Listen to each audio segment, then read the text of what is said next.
नमस्कार, जी बिजनेस पर आपका स्वागत है। आप देख रहे हैं पावर ब्रेकफास्ट। आपके साथ मैं हूं मानसी दवे और हफ्ते का पहला कारोबारी सत्र आपको बता दें कि अच्छी शुरुआत हफ्ते की होती हुई मौसम के लिहाज से तो होती हुई हम देख रहे हैं देश में हम देख रहे हैं मानसून शुरू हो चुके हैं और अच्छी मानसून के साथ सोमवार की शुरुआत आज होती हुई। सबसे पहले विदेशी बाजार के संकेत आपके सामने रख देते हैं। शुक्रवार के दिन के इंडिकेशन हमें देखने होंगे। शुक्रवार को 225 अंकों के दायरे में कारोबार के बाद डाउ में हमने देखा 182 अंक की गिरावट और दिन के निचले स्तरों के करीब क्लोजिंग देखने को मिली। वहीं नैस्डैक में भी कमजोरी के साथ ही क्लोजिंग दिखी, लेकिन साथ ही एसजीएक्स निफ्टी की अगर बात करें, आज एशियाई बाजार की शुरुआत अच्छी होती हुई एसजीएक्स निफ्टी आप देखिए 11,200 के ऊपर फिलहाल ट्रेड करता हुआ। वहीं हांगकांग के बाजार में करीब 230 अंकों के ऊपर की बढ़त देखने को मिल रही है। विस्तार से विदेशी बाजार के संकेत समझने की कोशिश करते हैं। कोरोना का अपडेट भी लेंगे और साथ ही आपको बता दें यूएस के मार्केट्स के लिए ये वाला हफ्ता काफी अहम है। क्यों अहम है, कौन से इवेंट्स है जिस पर नजर रहेगी, विदेशी बाजार के संकेत विस्तार से बताने के लिए दीपांशु भंडारी हमारे साथ जुड़े हैं। थोड़ी ही देर में जी बिजनेस के मैनेजिंग एडिटर अनिल सिंह भी हमारे साथ होंगे, उनसे जानेंगे आज के लिए पहली रणनीति। Deepanshu, good morning. बताएं विदेशी बाजार के संकेत आज कैसे लग रहे हैं? Good morning Mansi. शुक्रवार को थोड़े सुस्त एक्शन के बाद आप अगर आज सुबह का एक्शन देखें तो अच्छा एक्शन ही दिख रहा है। डाउ फ्यूचर्स पर नजर डालिए, 100 अंकों से ज्यादा की तेजी है। एसजीएक्स निफ्टी भी पॉजिटिव ट्रेड कर रहा है 11,200 के ऊपर और ज्यादातर एशिया के जो बाजार है वहां पर मिला जुला ट्रेड होते हुए दिख रहा है। बट अब पॉजिटिविटी कहीं ना कहीं लौटती हुई इस समय दिख रही है, तो अच्छे ही संकेत माने जाएंगे जहां तक आज सुबह के एक्शन का सवाल है। फ्राइडे को हमने देखा कि यूएस मार्केट्स काफी कमजोर रहे, एक सीमित दायरे में ही एक बार फिर से डाउ में ट्रेड हुआ, पर 180 अंक फिसल कर दिन के निचले स्तर के करीब डाउ की क्लोजिंग हुई। नैस्डैक लगभग 1% नीचे था और दिग्गज आईटी शेयर्स में हमने देखा कि फिर से एक बार बिकवाली का दबाव आते हुए दिखा। इंटेल का शेयर 16% टूटा क्योंकि नतीजे भी कमजोर थे, उनकी गाइडेंस भी काफी वीक थी और 3 हफ्तों में पहली बार डाउ में वीकली गिरावट आते हुए देखी। तकरीबन आधे % की वीकली गिरावट थी डाउ में, नैस्डैक में तो और भी ज्यादा थी। पर इस समय सबसे बड़ी बात है, वैसे तो पॉजिटिव थोड़ी ग्लोबल क्यूज दिख रहे हैं, सोने यहां पर नजर रखिए। भारतीय बाजारों में तो लगातार रिकॉर्ड का रन चल ही रहा है, 51,000 के ऊपर सोना जा चुका है इंडियन मार्केट्स में। पर इंटरनेशनल मार्केट्स में पहली बार 2011 सितंबर 2011 के बाद 1900 के पार गया है गोल्ड और अब नए रिकॉर्ड बनाने के बेहद क्लोज है। ऑलरेडी रिकॉर्ड क्लोजिंग सर्च हुआ था फ्राइडे को, पर अब नया इंट्राडे रिकॉर्ड बनाने के बेहद करीब है। तो आज के सेशन में आपको नया रिकॉर्ड आते हुए दिख सकता है जहां तक इंटरनेशनल मार्केट्स में गोल्ड का सवाल है। जिस तरह से यूएस चाइना की टेंशन्स बढ़ रही हैं और साथ ही डॉलर में कमजोरी आ रही है, गोल्ड के प्राइसेस लगातार ऊपर जाते हुए दिख रहे हैं। ये हफ्ता ग्लोबल मार्केट्स के लिए, स्पेशली यूएस मार्केट्स के लिए काफी बड़ा हफ्ता होने वाला है। सबसे बड़ी बात तो एक नए स्टिमुलस प्लान पर यूएस में काम चल रहा है, क्योंकि जो पिछला स्टिमुलस प्लान इन्होंने पास किया था वो 31 जुलाई को खत्म हो जाएगा। तो 31 जुलाई तक या फिर अगस्त के पहले हफ्ते तक नए स्टिमुलस प्लान के आने की उम्मीद है, वहां पर नजर रखनी पड़ेगी और इस पर हर घंटे कुछ न कुछ नई खबर आ रही है, तो इसकी वजह से मार्केट एक्शन थोड़ा वॉलेटाइल रह सकता है। इसके अलावा यूएस फेड की बैठक है, वेडनेसडे शाम को उसका डिसीजन आएगा। रेट्स में कोई बदलाव नहीं होने वाला है, पर जिस तरह से कोरोना की परेशानियां फिर से बढ़ रही हैं, इकोनॉमी पर कितना बड़ा असर पड़ सकता है उस पर फेड की कमेंट्री पर नजर रहेगी। यूएस और ईयू दोनों के Q2 के जीडीपी डेटा आएंगे। थर्सडे को यूएस के जीडीपी डेटा आने वाला है Q2 का, तो वहां पर देखना पड़ेगा कितना बड़ा इंपैक्ट हुआ है कोरोना का। कुछ इकोनॉमिस्ट अनुमान लगा रहे हैं 35% गिरावट या फिर सिकुड़ सकती है यूएस की इकोनॉमी Q2 में। दिग्गज आईटी कंपनीज चारों की चारों, एप्पल, फेसबुक, अमेजॉन और गूगल, इनके सीईओज एक एंटी ट्रस्ट सुनवाई में यूएस कांग्रेस के सामने पेश होंगे। ये भी वेडनेसडे को अपनी गवाही देने वाले हैं, वहां पर नजर रहेगी। और इन चारों कंपनीज के नतीजे भी आने वाले इस हफ्ते और साथ ही बोइंग, जी, फाइजर और मैकडॉनल्ड्स, ऐसी कुछ और बड़ी कंपनीज के नतीजे आने वाले हैं। तो बहुत ही बड़ा हफ्ता है जहां तक ग्लोबल मार्केट्स का सवाल है, स्पेशली यूएस मार्केट्स का सवाल है, और इन सभी इवेंट्स पर निवेशकों की नजर रहेगी।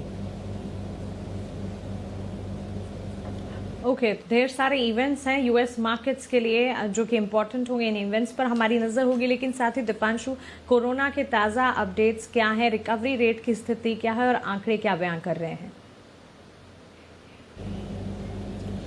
जहां तक आंकड़ों का सवाल है, कोई भी राहत के संकेत नहीं आ रहे हैं। हम देख रहे हैं कि लगातार भारत में पिछले 3 दिनों से, बल्कि अब तो 4 दिनों से आप कह सकती हैं कि 48-49 हजार के करीब नए मामले आ रहे हैं। कल भी 49,000 नए मामले सामने आए और पिछले 3 दिनों का अगर आप आंकड़ा देखें तो फिर 1,45,000 नए मामले सामने आए हैं। 2150 लोगों की मौत हो गई है 3 दिनों में, तो वहां पर भी डेली एवरेज अब हम देख रहे हैं कि लगातार बढ़ता हुआ दिख रहा है। अब तक भारत में 14,36,000 लोग संक्रमित हैं और लगभग 33,000 की मौत भी हो चुकी है। हालांकि एक बात अच्छी है कि रिकवरी रेट रोज बढ़ रहा है। कल हमने रिकॉर्ड रिकवरीज देखी 33,000 की। रिकवरी रेट भारत में अब सुधर कर 64% के करीब पहुंच चुका है। ये एक अच्छा संकेत है। पर इस समय भारत में 4,84,000 एक्टिव मामले हैं। हालांकि ठीक होने वालों की संख्या भी अब 9 लाख के पार है। यूएस में बात करें तो पिछले 3 दिनों में 2 लाख नए मामले सामने आए हैं और 2,500 लोगों की मौत हो गई है। तो वहां से भी चिंताजनक संकेत हैं और अब मरने वालों की संख्या 1.5 लाख के करीब है।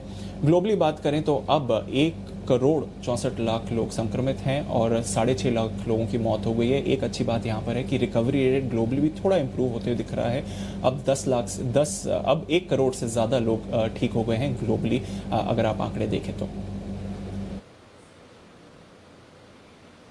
बिल्कुल दीपांशु, शुक्रिया ये तमाम जानकारी के लिए और हमारे साथ जुड़ने के लिए। तो क्लियरली कोरोना के आंकड़ों के लिहाज से कोई राहत हाथ लगी नहीं है, लेकिन रिकवरी रेट में जो मजबूती आती हुई हम देख रहे हैं उस पर लगातार नजर है। पॉजिटिव संकेत वहां से आते हुए जरूर।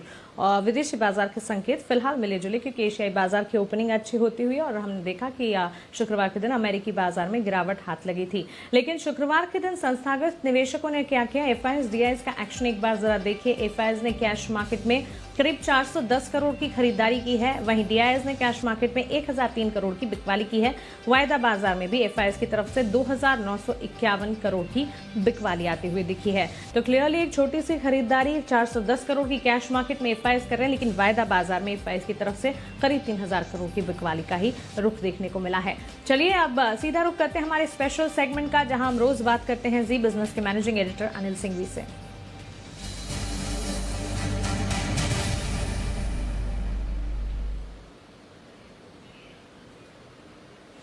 Anil ji good morning. Global बाजार के संकेत मिले जुले हैं, हालांकि हांगकांग के बाजार में 220 अंकों की बढ़त फिलहाल हम देख रहे हैं। कैसे समझें इन संकेतों को? आज के लिए पहली रणनीति क्या होगी? ग्लोबल मार्केट के संकेत मानसी मिले जुले हैं, बहुत अच्छे नहीं तो बहुत खराब नहीं। अमेरिका में छोटे दायरे में कारोबार होता हुआ दिख रहा है, वोलेटिलिटी कम हो रही है और ऐसे में अगर डाउ फ्यूचर्स 100 पॉइंट ऊपर ट्रेड करते हैं तो वो एक अच्छा संकेत है। जापान 2 दिनों की छुट्टी के बाद खुला, इसलिए थोड़ा सा कमजोर है, लेकिन बाकी संकेत मुझे लगता है काफी हद तक बेहतर साइड पर है। हांगकांग में भी कोई खास दिक्कत वाली बात नहीं है। सबसे बड़ी बात यह कि वीकेंड पर जो चीन और अमेरिका के बीच में तनाव बढ़ने को लेकर चिंताएं थी, तो उससे रिलेटेड कोई खास खबरें नहीं आई है। एक सिर्फ ट्रम्प साहब का ट्वीट जो फार्मा कंपनियों के लिए छोड़ दें, में उन्होंने फार्मा कंपनियों को लताड़ लगाई है कि वो अमेरिका में बहुत पैसा कमा रही हैं। उसके अलावा मुझे नहीं लगता है कहीं कोई ऐसे कोई खराब खबर आई है। तो उस लिहाज से हफ्ते की शुरुआत थोड़े बेहतर नोट पर होगी, जैसा कि अंत हुआ था उसके मुकाबले में थोड़ा सा हम बेहतर फील कर सकते हैं। भारतीय बाजारों का जहां तक सवाल है, हमारी क्लोजिंग बहुत बेहतरीन हुई है। हफ्ते की क्लोजिंग 11,200 के नजदीक निफ्टी पर होना वो बहुत अच्छी बात है। ट्रेंड साफ दिख रहा है, निफ्टी थोड़ा मजबूत है, बैंक निफ्टी में थोड़ी सी मजबूती की कमी है, प्रॉफिट बुकिंग और थोड़ी सी बिकवाली स्टार्ट हुई है। अब आज के ट्रेडिंग सेशन को आपको 2 तरीके से देखना चाहिए। निचले समय पर आपको ग्लोबल मार्केट की वजह से और बैंक निफ्टी की और निफ्टी की मजबूती की वजह से लगातार सपोर्ट आता हुआ दिखेगा। ये मंथली की एक्सपायरी वाला हफ्ता है, तो उस लिहाज से लोअर लेवल पर शॉर्ट कवरिंग और फ्रेश खरीदारी आपको आती हुई दिखेगी। लेकिन पिछले 2 सेशन से वायदा कारोबार में एफआईएस की तरफ से बिकवाली शुरू हुई है, तो ये थोड़ी सी चिंता की बात है। कैश मार्केट में उनके आंकड़े अब छोटे होते दिख रहे हैं, घरेलू फंड तो बेचे हैं, तो ऊपरी स्तरों पर प्रॉफिट बुकिंग भी आने की बहुत संभावना है। आज के लिए 11,250 सबसे इंपॉर्टेंट लेवल है। फ्रेश तेजी तब बनेगी जब आप 11,240 11,250 को पार करके टिकें, तो फिर आपके लिए 100 पॉइंट की और जगह बनती है। तब निफ्टी को ऊपर आप 11,300 11,350 तक जाते हुए देख सकते हैं। अदरवाइज नीचे की तरफ 11,050 11,100 एक मजबूत सपोर्ट का काम करेगा। जहां तक बैंक निफ्टी का सवाल है, 22,200 22,400 अब नीचे की तरफ सपोर्ट है और ऊपरी स्तरों पर 22,900 से 23,100 ये वो रेंज है जहां पर प्रॉफिट बुकिंग आती हुई दिखेगी। तो इस रेंज के लिहाज से आपको बाजार में ट्रेड करना है। बिल्कुल अनिल जी, शुक्रिया ये तमाम जानकारी के लिए और हमारे साथ जुड़ने के लिए। तो मंथली एक्सपायरी का वीक है, जिसके चलते ट्रेडिंग रेंज पर आप बिल्कुल ध्यान रखिएगा। और पहली ट्रेडिंग रेंज सोमवार के लिए आपके सामने है 11,250 निफ्टी के लिए सबसे इंपॉर्टेंट लेवल है। इस लेवल को नोट डाउन कीजिए। 11,250 के पार ही फ्रेश तेजी होती हुई देखने को मिलेगी, अदरवाइज 11,050 से 11,100 मजबूत सपोर्ट जोन्स का काम करेंगे। वहीं बैंक निफ्टी में 22,200 से 22,400 की ट्रेडिंग के मजबूत सपोर्ट जोन जोन्स होंगे और 22,900 से 23,000 की ट्रेडिंग रेंज होगी, जिसे आज के लिए पहली रणनीति के तौर पर आप मानकर चलें। लेकिन चलिए अब आगे बढ़ते हैं और जान लेते हैं कि खबरों के चलते कहां पर एक्शन देखने को मिल रहा है। खबरों वाले शेयर्स बताने के लिए हमारे साथ देवांशी अशर जुड़ गई हैं। देवांशी, गुड मॉर्निंग, बताएं। Good morning Mansi. आज सबसे पहले शुरुआत माइंड स्पेस रिट से करते हैं, जिसका आईपीओ आज खुलता हुआ दिखेगा। आज खुलेगा, 29 जुलाई तक खुला रहेगा ये आईपीओ, तो आप तब तक पैसा लगाने के तक बनते हुए दिख रहे हैं। साथ ही प्राइस बैंड जो है वो 274 टू 275 रुपीज प्रति शेयर पर फिलहाल यहाँ पे तय की गई है। आईपीओ के जरिए करीब 4,500 करोड़ रुपए जुटाने की योजना है कंपनी की। और मैं आपको बता दूं कि करीब 54 एंकर इन्वेस्टर्स से काफी अच्छा रिस्पॉन्स मिलता हुआ दिखा है कंपनी को। 1518 करोड़ रुपए कंपनी ने ऑलरेडी जुटा दिए हैं। साथ ही येस बैंक पर नजर रखें, क्योंकि जो एफपीओ हुआ था पिछले हफ्ते हमने देखा था, इसके चलते सप्लाई प्रेशर था, तो इस बार आज जो है वो लिस्टिंग होते हुए दिखेंगे। एफपीओ शेयर्स के जो टेम्पररी कोड में आते हुए दिखे थे शेयर्स, वो आज परमानेंट कोड में शिफ्ट होते हुए दिखेंगे, तो इसके चलते थोड़ा सा सप्लाई प्रेशर आता हुआ दिख सकता है। फिनोटेक्स केमिकल पर नजर रखें, जहां पे नतीजों के साथ आज बायबैक पर भी चर्चा होती हुई दिखेगी, तो इसकी डिटेल्स पर आप क्लोजली वॉच करें। और एलिम्बिक फार्मा, आज बोर्ड की बैठक है जहां पे क्यूआईपी के जरिए फंड्स जुटाने पर बैठक हो सकती है। काफी सोर्सेस के जरिए 120 मिलियन से 150 मिलियन डॉलर के बीच में फंड्स जुटाने पर बातचीत होती हुई दिख रही है। आईसीआईसीआई बैंक के नतीजे आते हुए दिखे थे वीकेंड के दरमियान, और आप देखिए अच्छे नतीजे थे। एसेट क्वालिटी इस बार काफी सुधरती हुई दिखी है।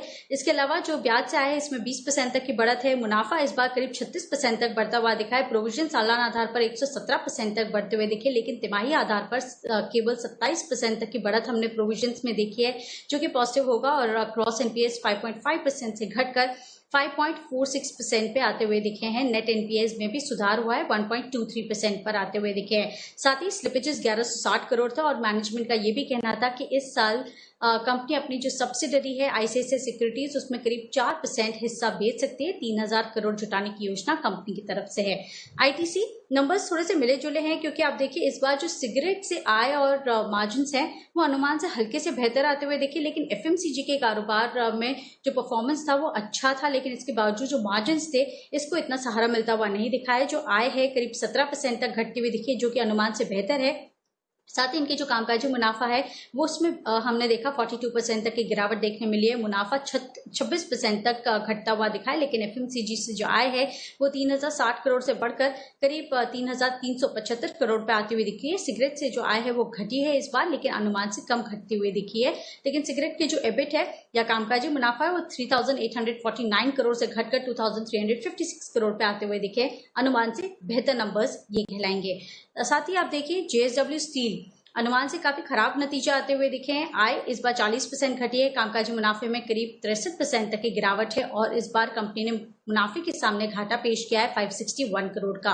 अंबुजा सीमेंट इस बार नंबर्स अनुमान के मुताबिक ही आते हुए दिखे हैं। वॉल्यूम पर इम्पैक्ट जरूर आता हुआ दिखा था इस बार, लेकिन आप देखिए जो आय है 27% तक कम होती हुई दिखी है। कामकाजी मुनाफे में 15% तक की गिरावट है, और मार्जिन 23% के मुकाबले 27% पे आते हुए दिखे हैं। लगातार कंपनी अपने जो कॉस्ट है उसको कम करने की कोशिश कर रही है, इसके चलते मार्जिन थोड़े से बेहतर आते हुए दिखे हैं। सिप्ला पर नजर रखें, आज फेविपिराविर ये जो कोविड की चलते जो दवा काम में आती है, इसको डीजीसीआई से अप्रूवल मिलता हुआ दिखा है। इमरजेंसी यूज के लिए ये मंजूरी मिलती हुई दिखी है। इससे पहले ग्लेनमार्क को मिली थी और अब सिप्ला को मिलती हुई दिख रही है, तो अब दोनों स्टॉक्स पर आप आज नजर रखें। अदानी पावर बोर्ड की बैठक थी जहां पे डीलिस्टिंग के प्रपोजल को शेयर धारकों से मंजूरी मिल चुकी है, और आप देखिए जो फ्लो प्राइस थी वो 33.82% पर तय की गई थी। एविएशन स्टॉक्स पर भी आप नजर रखें, जहां पे सरकार ने घरेलू उड़ानों के मौजूदा नियमों को 24 नवंबर तक अब बढ़ा दिया है। 45% की कैपेसिटी पर ऑपरेट करने को कहा गया है। इनसाइडर ट्रेड्स बहुत सारे थे वीकेंड पर मानसी। सबसे पहले इन्फोसिस पर नजर रखें, जहां पे को फाउंडर शिबुलाल ने और परिवार ने मिलकर करीब 85 लाख शेयर्स बेचे हैं। इसके अलावा एचडीएफसी बैंक, जहां पे आदित्य पुरी ने करीब 95% अपना जो हिस्सा है वो बेच दिया है। 74 लाख शेयर्स खुले बाजार में बेचे थे, जो कि करीब 843 करोड़ के थे। एस्कॉट्स में नजर रखें, राकेश झुनझुनवाला ने अपनी हिस्सेदारी घटाई है, 6.97% से घटाकर 6.82% कर दी है, और इसी के चलते आज ये सारे स्टॉक्स पर नजर रखें आप। ओके देवांशी, शुक्रिया ये तमाम जानकारी के लिए, हमारे साथ जुड़ने के लिए। ढेर सारी खबरें हैं जिस पर आज फोकस रखना होगा, लेकिन साथ ही जी बिजनेस की खास पेशकश बाजार आज और कल में HDFC सिक्योरिटीज के VK शर्मा ने ऑप्शन की दमदार रणनीति बताई है। आइए वो रणनीति देख लेते हैं। विप्रो और हिंदुस्तान लीवर ये दो ऐसे स्टॉक है जिनके अंदर मैं ऑप्शन सजेस्ट कर रहा हूँ। विप्रो ने री रेटिंग विप्रो की जारी है। गैप के साथ ये जो गैप खुला था वो अभी इसने भरा नहीं है और यहाँ से वापस एक बार ऊपर चलना शुरू हो गया है। तो अब लगता है कि ये बड़ी एक नए हाइस की तैयारी में है। तो यहाँ पे 275 का जुलाई कॉल लिया जाए ₹4.20 पे, स्टॉप लॉस ₹2.5 और टारगेट इसका रहेगा 8। हिंदुस्तान यूनिलीवर अपने जो नतीजे उतने अच्छे नहीं थे उसके बाद में ऐसा लगता है कि यहाँ से इसने कमजोरी अपनी कमी पूरी कर ली है और यहाँ से एक उसने यू टर्न लिया है। तो 2220 का कॉल ₹24.70 में लिया जा सकता है। स्टॉप लॉस ₹14 रखें और जो टारगेट है वो ₹43 का रहेगा।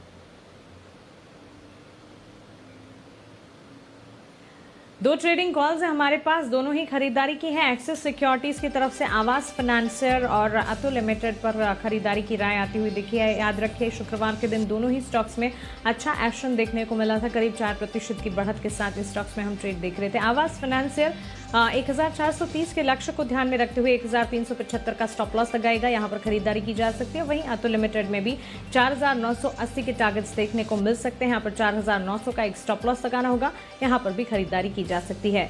लेकिन चलिए अब हमारे साथ आनंद राठी सिक्योरिटीज के नीलेश जैन जुड़ गए हैं, उनसे बात कर लेते हैं। नीलेश, गुड मॉर्निंग, स्वागत है आपका जी बिजनेस पर। मंथली एक्सपायरी का हफ्ता है भारतीय बाजार के लिए, आज के दिन की शुरुआत कैसे देख रहे हैं? Good morning Mansi. मानसी देखिए, ओवरऑल स्ट्रक्चर की बात करें तो स्ट्रक्चर अभी भी पॉजिटिव बना हुआ है। एक high top high bottom pattern बनते हुए हमको दिख रहा है निफ्टी के अंदर। वहीं डेरिवेटिव सेटअप देखें तो एक इम्प्रूवमेंट हमको देखने को मिल रहा है। वहाँ पे भी 11,000 पुट स्ट्राइक जहाँ पे मैक्सिमम ओपन इंटरेस्ट बनता हुआ दिख रहा है, वो एक सपोर्ट के तौर पर अहम भूमिका निभाएगा ये सप्ताह में। और जैसे कि मंथली एक्सपायरी है तो निफ्टी में वॉलेटिलिटी होने के चांसेस काफी ज्यादा है। At the same time 11,500 call में सबसे ज्यादा ओपन इंटरेस्ट है। तो जो रेंज बन के आ रही ये वीक के लिए वो है 11,000 से 11,500 की। रिस्क एंड रिवॉर्ड भी अगर देखें तो लॉन्ग साइड में ही पॉजिटिव बनता हुआ दिख रहा है। एंड अगर हम निफ्टी के अगर टेक्निकली स्ट्रक्चर देखें तो वहां पे भी 11,100 पे एक काफी स्ट्रॉन्ग सपोर्ट बनता हुआ दिख रहा है। तो मेरी सलाह ये होगी कि यहाँ पे एक शॉर्ट कवरिंग मूव एक्सपेक्टेड है। काफी कॉल राइटर्स अपने शॉर्ट में वहाँ पे स्टक है। तो मेरा ये मानना है कि यहाँ पे निफ्टी में अभी भी डिस्काउंट है और बैंक निफ्टी में अभी भी डिस्काउंट चल रहा है, तो उसके चलते एक short covering move definitely expected है। निफ्टी और बैंक निफ्टी दोनों में ही खरीदारी करने की सलाह होगी। निफ्टी में स्टॉप लॉस होगा 11,120 का और हाई साइड 11,300 तक के लेवल हम एक्सपेक्ट कर रहे हैं। वहीं अगर बैंक निफ्टी की बात करें तो 22,300 इनफैक्ट 23,200 की बात करूं, उसके ऊपर जब तक नहीं निकलता है वहाँ पे कंसोलिडेशन एक्सपेक्टेड है। जैसे ही 23,200 का लेवल बैंक निफ्टी में पार होगा वहाँ पे 24,000 तक के लेवल बैंक निफ्टी आते हुए देख सकते हैं हम। बिल्कुल नीलेश, क्विकली अपनी स्टॉक स्पेसिफिक राय भी दे दीजिए। दोनों ही बाय रिकमेंडेशन है मानसी। पहला शुरुआत करूंगा FMCG की दिग्गज कंपनी है HUL। यहाँ पे हमने 3 से 4 ट्रेडिंग सेशन में कंटिन्यूस गिरावट देखी थी। फ्राइडे के सेशन में एक हैमर कैंडलस्टिक पैटर्न बनता हुआ दिख रहा है जो कि एक रिवर्सल कैंडल है। तो यहाँ पे खरीदारी करने की सलाह होगी 2175 के स्टॉप लॉस से 2260 के टारगेट के लिए। दूसरा बाय रिकमेंडेशन होगा फेडरल बैंक में। यहाँ पर फ्राइडे के सेशन में एक ब्रेकआउट आते हुए हमको देखने को मिला था। 56 के स्टॉप लॉस से खरीदारी करने की सलाह होगी, 60 के टारगेट होंगे। तो ये दो बाय रिकमेंडेशन होगी मानसी। बिल्कुल नीलेश, शुक्रिया ये तमाम जानकारी के लिए, हमारे साथ जुड़ने के लिए। कमोडिटी बाजार का जायजा लेते हैं, हमारे साथ मोतीलाल ओसवाल के अमित सजेजा आप जुड़ गए हैं। अमित, गुड मॉर्निंग, स्वागत है आपका जी बिजनेस पर। सबसे पहले बुलियन मार्केट सोने चांदी की चार्ट पर आपका आउटलुक जानना चाहेंगे। पिछले हफ्ते शानदार एक्शन देखने को मिला, इस हफ्ते के लिए गोल्ड सिल्वर पर आपका आउटलुक क्या है? जी नमस्कार। देखिए पिछले हफ्ते गोल्ड ने और सिल्वर ने शानदार एक रैली दी थी और ऑलमोस्ट वीक हाइस पे क्लोज दिए थे। तो आज मुझे लगता है कि वही रैली कंटिन्यू रहने की काफ़ी अच्छी संभावना है। इस हिसाब से ऑलमोस्ट मार्केट पे ही यानी 51,000 के करीब गोल्ड में खरीदारी की जा सकती है। इमीडिएट टारगेट 51,400 से 51,450 होगा। सिमिलरली चांदी भी कंसोलिडेशन हुआ था 2 या 3 सेशन में, तो लगभग मार्केट पे यानी 61,000 पे ही बाई किया जा सकता है और इमीडिएट टारगेट 62,000 का लेके चला सकता है। हालांकि पोजिशनली मुझे लगता है 6500 तक भी हम सिल्वर को जाता हुआ देख सकते हैं। अमित, डिमांड रिकवरी की उम्मीद के चलते कच्चे तेल पर हम मूवमेंट देख रहे हैं, क्रूड पर आपकी राय क्या होगी? क्रूड में देखिए एक दायरे में कारोबार हो रहा है जहां पर प्राइसेस 3000 से 3200 के बीच में फिलहाल कंसोलिडेट कर रहे हैं। लेकिन जो रुझान दिख रहा है मुझे सारी कमोडिटीज में कहीं ना कहीं ऊपर ही दिख रहा है, तो क्रूड भी एक सस्टेन कर पाएगा। इस हिसाब से 3080 के करीब बाय किया जा सकता है और 180 का टारगेट लेके शॉर्ट टर्म में चला जा सकता है 1 से 2 दिन के लिए आना। बिल्कुल अमित, शुक्रिया ये तमाम जानकारी के लिए, सवालों के जवाब देने के लिए। और अब वक्त है FIR का, यानी कि FI इन्वेस्टमेंट रिपोर्ट्स का।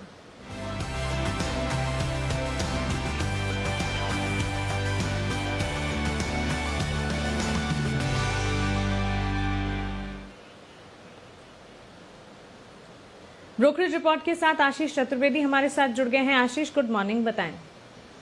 Good morning Mansi. सबसे पहले जो नतीजों पर रिपोर्ट्स आई है वहाँ पर फोकस कर लेते हैं। ICICI बैंक के नतीजे आए थे शनिवार को और हमने देखा था कि नतीजे जो है अनुमान के हिसाब से अगर आप देखें तो मुनाफा हल्का सा कम था, लेकिन असेट क्वालिटी के लिहाज से अगर आप देखें तो नतीजे बढ़िया माने जाएंगे। सिटी खरीदारी किराए को बरकरार रखे हुए 500 रुपये के लक्ष्य के लिए। मॉर्गन स्टैनली ने ओवरवेट की रेटिंग दी और लक्ष्य जो है 475 से बढ़ाकर 505 रुपये कर दिया है। इसके अलावा अगर आप देखें तो ITC के भी नतीजे आए थे। मैक्वायरी की रिपोर्ट है, आउट परफॉर्म की रेटिंग को बरकरार रखा 232 रुपये के लक्ष्य के लिए। और एक कह रहे हैं कि FMCG सेगमेंट में आगे जाकर अगर आप देखें तो बढ़िया ग्रोथ देखने को मिलेगी। हालांकि इस बार सिगरेट वॉल्यूम्स में लगभग 40% की गिरावट पिछले साल के मुकाबले देखी गई है। एशियन पेंट्स पर रिपोर्ट है। JP मॉर्गन की ओवरवेट की रेटिंग को बरकरार रखा है 1900 रुपये के लक्ष्य के लिए। 1717 शुक्रवार की क्लोजिंग है। ये कह रहे कि रेवेन्यू रिकवरी के हिसाब से अगर आप देखें तो अनुमान से बेहतर प्रदर्शन देखने को मिला। JSW स्टील यहाँ पर भी नतीजे आए थे। ब्रोकरेज हाउस की रिपोर्ट है। UBS खरीदारी किराए थे 250 रुपये के लक्ष्य के लिए। 204 शुक्रवार की क्लोजिंग है। ये कह रहे कि एनवायरनमेंट अगर आप देखें तो स्टील कंपनियों के लिए काफ़ी ज़्यादा चुनौतीपूर्ण है, क्योंकि वॉल्यूम्स में गिरावट देखने को मिली, साथ ही अगर आप देखें तो कीमतों में बिल्कुल भी रिकवरी देखने को नहीं मिल रही है। HSBC थोड़े से नेगेटिव नजर आ रहे हैं। इन्होंने रिड्यूस की रेटिंग को बरकरार रखा 150 रुपये के लक्ष्य के लिए। ये कह रहे कि स्टॉक में अगर आप देखें तो सारी अच्छी खबरें डिस्काउंटेड नजर आ रही है। अंत में अंबुजा सीमेंट यहाँ पर भी नतीजे आए थे। सिटी खरीदारी किराए को बरकरार रखे हुए लक्ष्य 235 से बढ़ाकर 255 कर दिया है। 201 शुक्रवार की क्लोजिंग है। वहीं HSBC होल्ड की रेटिंग को बरकरार रखे हुए लक्ष्य 185 से बढ़ाकर 205 रुपये कर दिया। ओके आशीष, शुक्रिया ये तमाम जानकारी के लिए और हमारे साथ जुड़ने के लिए।